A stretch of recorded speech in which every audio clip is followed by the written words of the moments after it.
What's up everyone, it's Leo here with another real estate video again, and today we're going to talk about the Fed rate hike that happened yesterday, about 75 basis points, and what actually happened. So let's start.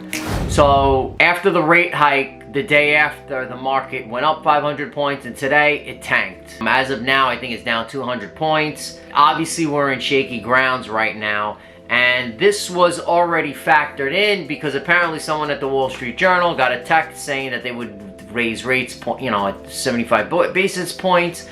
And, this just comes to show you that the old saying that goes, buy the rumor or sell the news. And basically, it was already factored into the market, so when it went down. So right now we're on shaky ground. And while market consensus is about half a point interest rate hike, the Fed went up and did 75 basis points. They were going to do, I think they're going to do another 50 basis points again coming up. But, they're trying to follow the exact formula what they did in the 70s, and that's basically following what Paul Volcker did. So basically, after Paul Volcker, if you don't know this, Paul Volcker in the 1970s, what he did was he basically increased interest rates to ridiculously high levels, and everyone blamed Jimmy Carter for having 18% interest rates. Right now, mortgages were about in the sixes, and it's still cheap. I had a 6% mortgage in 2005. I don't know what the whole hoopla is about. We're basically on this cocaine drug money right now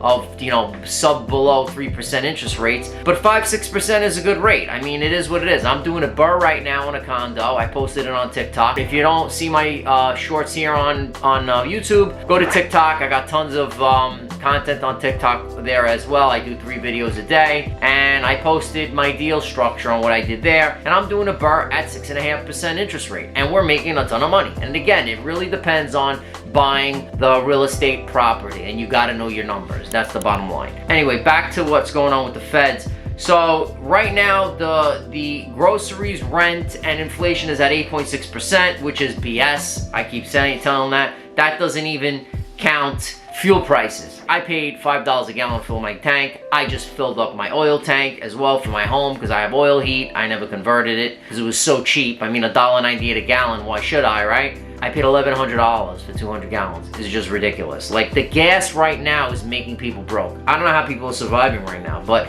that's what's gonna make or break us, is the fuel. Right now, all prices have gone up more than 1% in a month, all right? So that's pretty shocking. And this is the fastest pace of inflation since 1981. And, U.S. central banks have a good reason to surprise market by hiking more aggressively than expected in June. And I got a feeling they're going to keep cranking it up. I don't know when they're going to stop. I honestly believe that inflation is out of control. And I don't think if they increase interest rates, it's going to solve the problem. I know if you go back to the 40s, when we had inflation back in the 40s, they stopped printing money. That's what we need to do. We need to stop printing money. That's the bottom line. Printing money and raising rates, it's only going to cost people more money to borrow. It's going to hurt people. Like gas. Everything is more money. Just leave the interest rate at a reasonable level and stop printing money. But unfortunately, it's like a drug, and we're sending millions of dollars to Ukraine. We're sending money all over the place, but we're not helping the American people. It's bizarre to me. The 10-year Treasury yield also topped 3.45%, which is the highest in 11 years. A 10-year Treasury yield rose to a highest level, right? And investors continue to assess the prospects of Federal Reserve taking most aggressive steps in yield and fighting lowering inflation. So you could check this article out here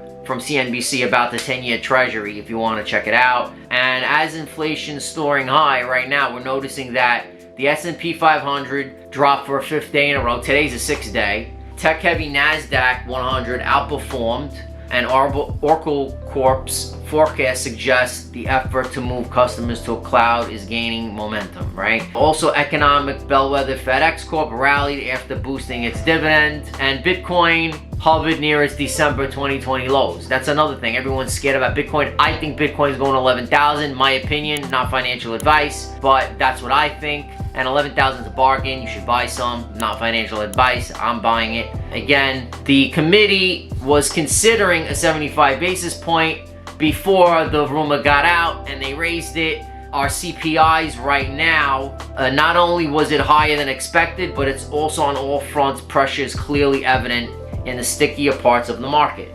As we see, the Fed's price stability resolve is going to be readily tested, and policy rate hikes will need to be relentlessly aggressive until inflation finally starts to fade, even if the economy is struggling.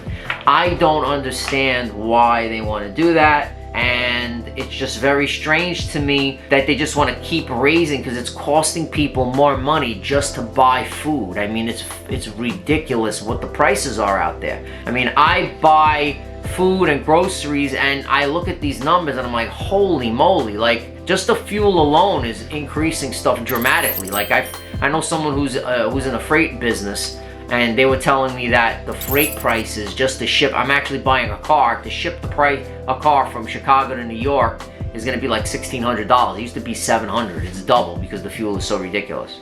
Basically, what's happening right now in the housing market, the Security and Exchange Commission is announcing a 10% cut to its workforce. Redfin also announced 8% cut. Mortgage rates have dropped a little bit, but they're pretty much up in the 6s. And home sales have been dropping for several straight months, and the fall is expected to worsen. If that's not happening in New Jersey, I'm noticing that instead of 30 offers, we still have 5. So prices are still there. I mean, I don't see prices dropping down as much as they're saying. Again, it's very local, and it really depends on your market that you're in. Right now, Miami, New Jersey, New York, people are buying up left and right. Believe it or not, people are still buying in New York as well. And also, the Securities and Exchange Commission said that they're going to cut 10% workforce. Also, both companies, Redfin stock touched a new 52-week low because they're laying people off. So Redfin is expecting that demand is dropping down 17% below expectations, and they're laying people off because they're saying that agents are just not going to have enough work. It's very strange. The CEO of Redfin is saying that we might have, with mortgage rates going up,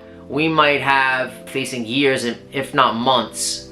He said years, not months, of fewer home sales. Redfin still plans to thrive. I don't know how that's possible, but they went from $100 a share down to $8 a share. That's ridiculous. And they're saying now that the actual stock market is going to drop even more. I think it will drop another 20 to 30%, my opinion. Again, I look at charts, I compare it to other dips back in 08, and that's what I think is happening. Things could possibly get worse. You have this big perfect storm.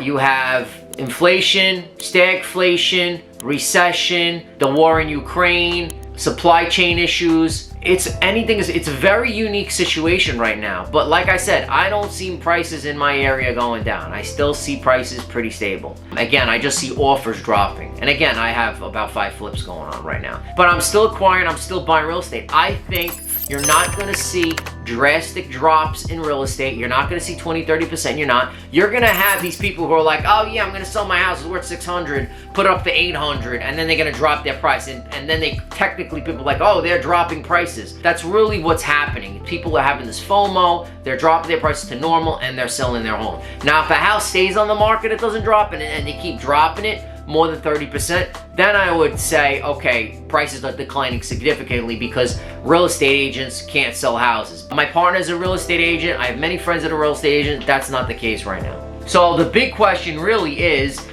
there going to be a global recession? I think there will be. Everyone's hurting. Even the banks in Europe are increasing rates. And are we going to face stagflation? Again, it's anyone's guess, but based on my experience and what I've been seeing, I don't think we can avoid it, because I think the Fed is convinced that they're going to follow exactly what Paul Volcker did in the 70s, and I don't think it's going to work. Honestly, I just don't see. I think we need to really stop printing money. That's what it is. But they believe in this Keynesian ideas of how monetary policy works, and that's really not how the real world works. They believe that Keynesian strategy of economics, the more money you print. But it's been proven time and time again that the more money you print, you go into hyperinflation.